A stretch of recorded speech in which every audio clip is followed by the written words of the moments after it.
Welcome to Level Up, the podcast that helps you build a better life one decision at a time. Today, we're diving into episode 2, Good Debt versus Bad Debt. We'll explore the two faces of debt, the kind that builds your future, like a mortgage or a business loan, and the kind that traps you, like that new gadget on a pay-later plan that keeps you up at night. You know, for a generation that's only known Indonesia as, well, independent, that powerful idea of merdeka has really shifted, hasn't it? It really has. It's less about that historical national struggle now. And more personal, like a fight against financial pressures, against the pull of debt. Exactly. And that's the core of it today, debt. It's this incredibly powerful thing, like a tool. Or a weapon, maybe? You can build you up or just, tear things down. That's the duality we're getting into. Our mission in this deep dive is to really explore the huge difference between productive debt and, well, the other kind, consumptive debt. Right.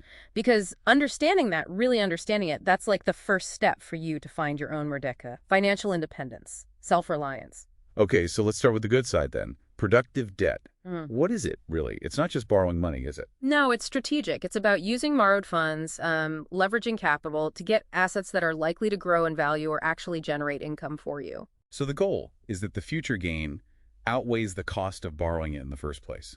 Like an investment. Precisely. Think about the Indonesian dream, owning a home. A KPR mortgage, that's a classic example. Right, the Kredit Pemilikan Rumah. Yeah.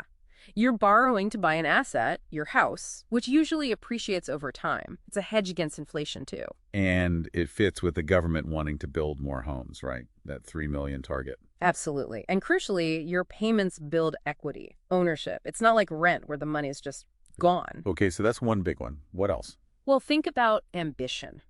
Business capital, modal usaha.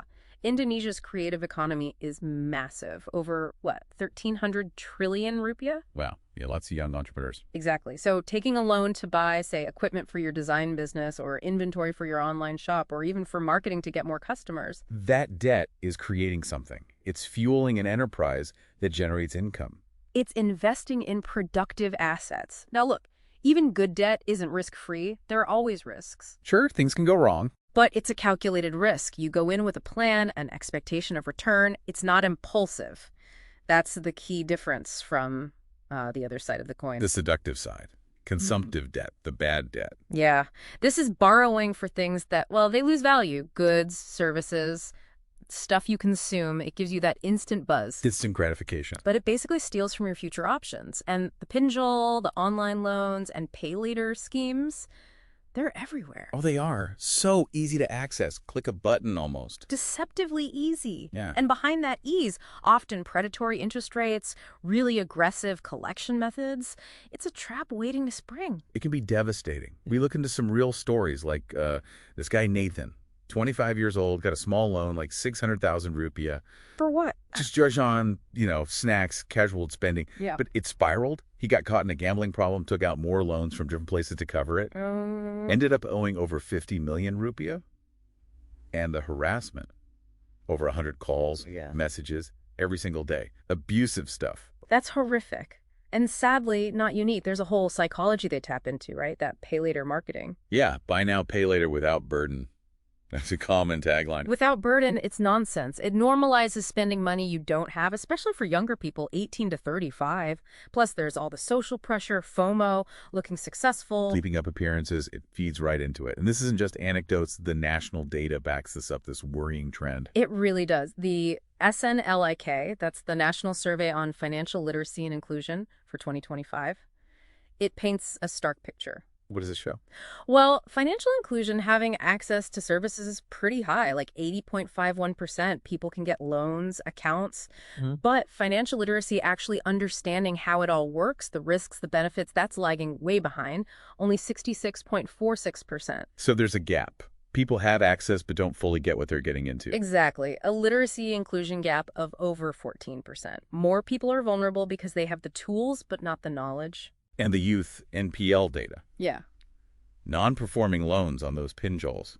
It shows who's getting caught most often. Yeah, in 2023, almost 40% of those bad loans came from the 19 to 34 age group. Young people are disproportionately affected. Okay, so it's a serious issue. What can people actually do? How do you navigate this? You mentioned a framework. Right, a kind of smart debt framework for you. the listener.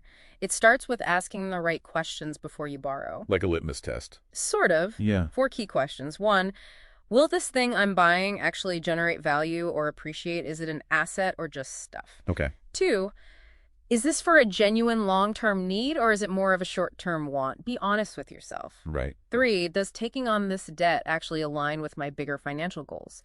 Or does it pull me away from them? And the last one.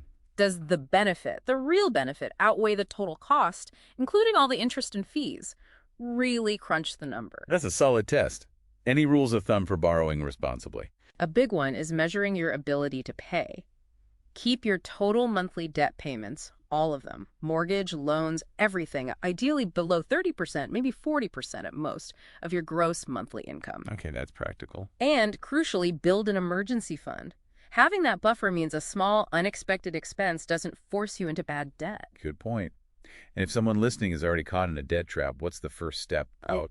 Don't hide. The absolute key is to evaluate and confront it. List all your debts, see the full picture, however scary. Then you communicate. Talk to your lenders proactively. You'd be surprised how often they're willing to negotiate a payment plan if you're upfront.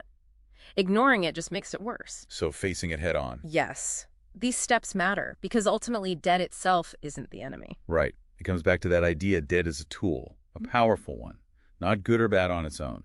Its impact depends entirely on how wisely you choose to use it. So true financial merdeka, that independence, it's not about having zero debt necessarily. No, it's about mastery. Mastering debt, having the freedom to choose when and how to use it, and the discipline to plan. It reminds me of that Sukarno quote. 1,000 old men can only dream, but a young man is able to change the world. It's about agency, action. Absolutely. So maybe the thought to leave you with is this. What does being financially free truly mean for you? It's more than just income, isn't it? It's about those choices. It's about making strategic decisions, big or small, that build towards your goals. Thanks for listening to Level Up. Join us next time as we dive into the world of Pinjol and Pay Later. Until then, keep building and keep leveling up. See you on the next episode.